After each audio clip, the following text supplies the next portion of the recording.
As generations grow and change, so too do the classrooms in which students learn. In the 1950s, a typical primary school classroom consisted of a teacher who stood at the front and rows of desks where the children faced towards the blackboard. The blackboard was the focal point in the room, thus the furniture was positioned towards the board.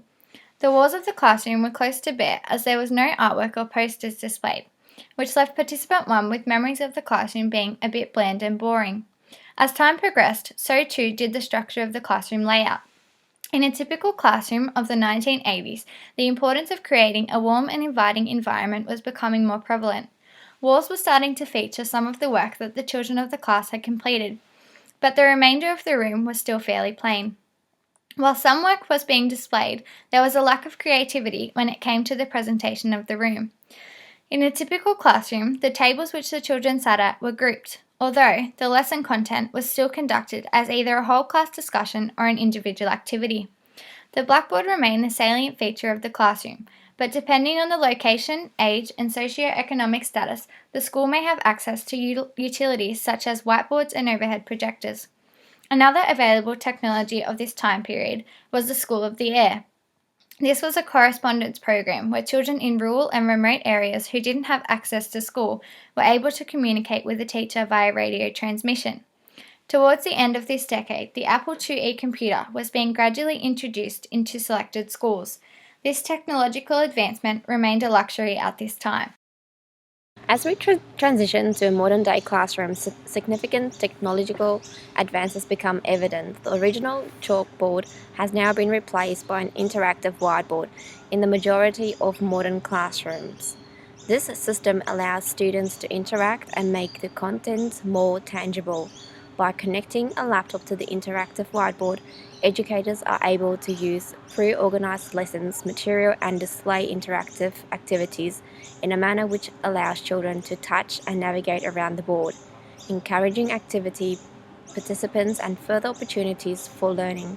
Further advances such as the connected classroom programs enable access and communications with other individuals and groups from outside the school environment, for example, video chatting to another school, even another country.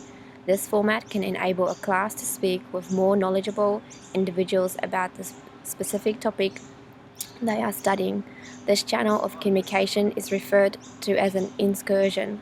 Depending on the location, age, and socio-economic status of the school, a class set of laptops or iPads may be provided for the students to utilize. If each student is provided with a laptop or an iPad, this can also enhance the ability to connect with teachers outside school operating hours. The technology has allowed further efficiency in keeping students up to date when they are unable to attend school, a progression of School of Air initiatives. Some additional characteristics of a modern classroom include bright and creative presentation of children's completed work. This acts as a form of positive reinforcement. As stated by Falk and Everson 2013, displaying children's work documents celebrates and reinforces children's learning, and it encourages their participation in their learning community. Stimulus posters also appear on the walls, acting as a guide for the students as they work conscientiously. Participant 3 also stated that class behaviour management strategies are displayed on the wall of the classroom. A 3D traffic light poster is positioned at the front of the room next to the interactive whiteboard, and the students each have a peg which is placed on the green light. When they perform a negative behaviour, they are told they must move their peg down a colour, resulting in differing levels of punishment. Alternatively, a form of positive behaviour management is also displayed in the classroom in the form of a good chart. When a student has performed a positive behaviour, they are invited to place their name on the chart, and when it has been filled, their names are cut out and drawn out of a hat, and the child who is picked wins a prize. Designated rooms for reading recovery programs are also offered in some schools. They are usually small rooms or spaces in which specialised teachers work intensely one-on-one with a student on their basic language and reading skills. This room is characteristically colourful and inviting, with basic stimulus posters such as each letter of the alphabet, colourful magnetic letters, a shelf of books which the student is focusing on, and even phonetic games.